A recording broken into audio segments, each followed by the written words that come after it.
In today's video, let's talk about toothbrush maintenance and technique.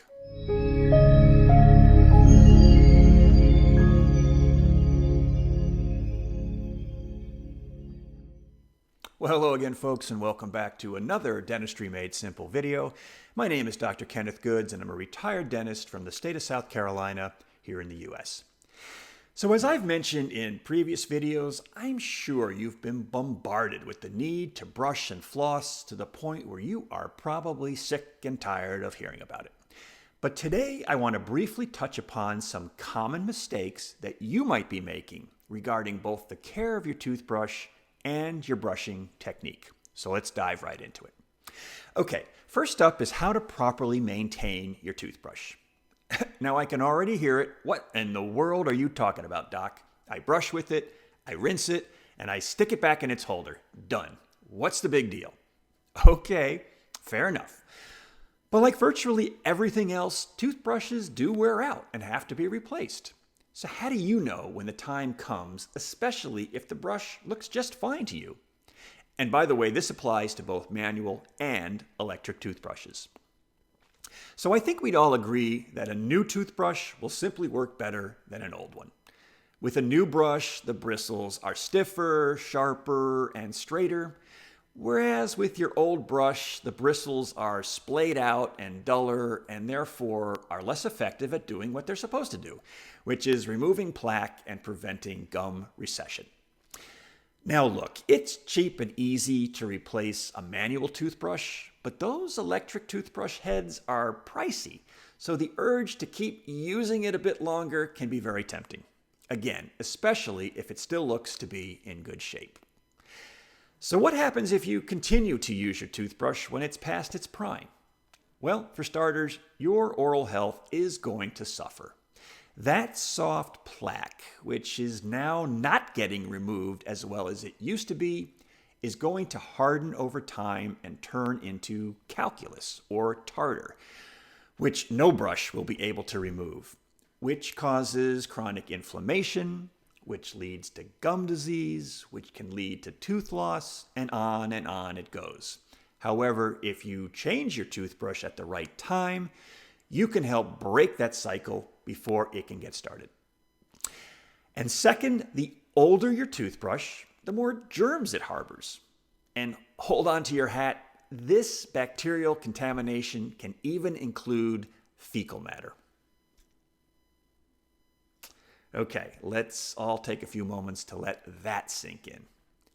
But before anyone starts to completely lose it, numerous studies have determined that there is little evidence that these bacteria cause any adverse health effects. But still, change out your toothbrush, folks.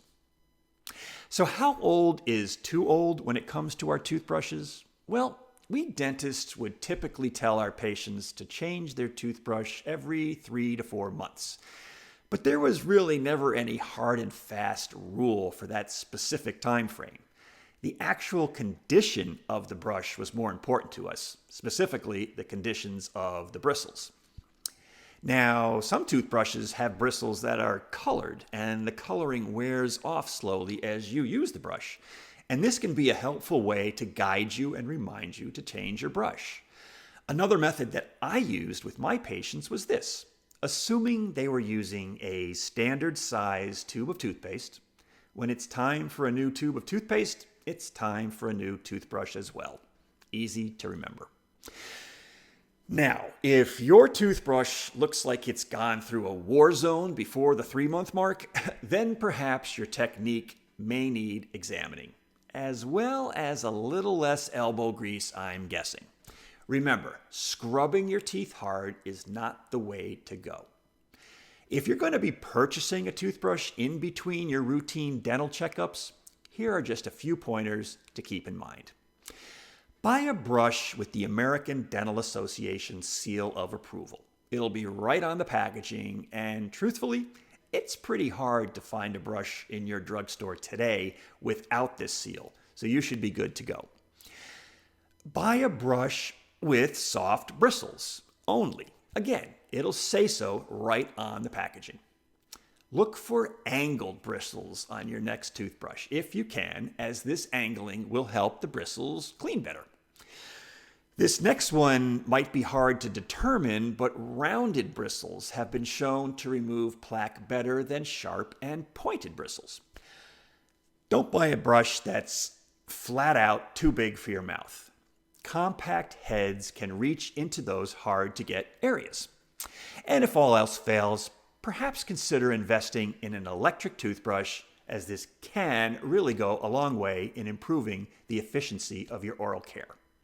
And here's another video I did on the comparison between manual and electric toothbrushes if you're interested. No matter which brush you end up with, unless your technique is proper, you're just going to be spinning your wheels. So let's finish up our discussion today with a couple of common mistakes most patients make when brushing. See if any of these sound familiar. You're using a hard bristled toothbrush. I know we just talked about this one, but many patients think scrubbing harder cleans better, and that's simply not true. You can actually do more harm than good doing that. You clean the tops of your teeth, but you avoid the gum line. Most of the bacteria and debris that we're trying to get rid of hide just below the gum line, so focus on the border of the teeth and the gums. You're not using a fluoride toothpaste. I made a video on the controversy surrounding fluoride, which I'll link to here, but if you're looking to prevent tooth decay, a fluoride toothpaste is the way to go. You're not brushing long enough. If a patient is asked how long they think they're brushing their teeth, they'll likely say 3 to 5 minutes, when in reality, it's closer to 30 seconds. Try using the timer on your phone to understand just how long 2 minutes is, or consider an electric toothbrush with a built-in timer. You'll be in for quite a surprise. You're not cleaning between your teeth. Yes, we keep pestering our patients about flossing, but we wouldn't if it wasn't so important. Now, if string floss just isn't your thing, there are water picks and interdental cleaners, which are small brushes that kind of resemble a pipe cleaner that might be easier for you to use. And lastly, you skip brushing and flossing before bed. Don't do that, please.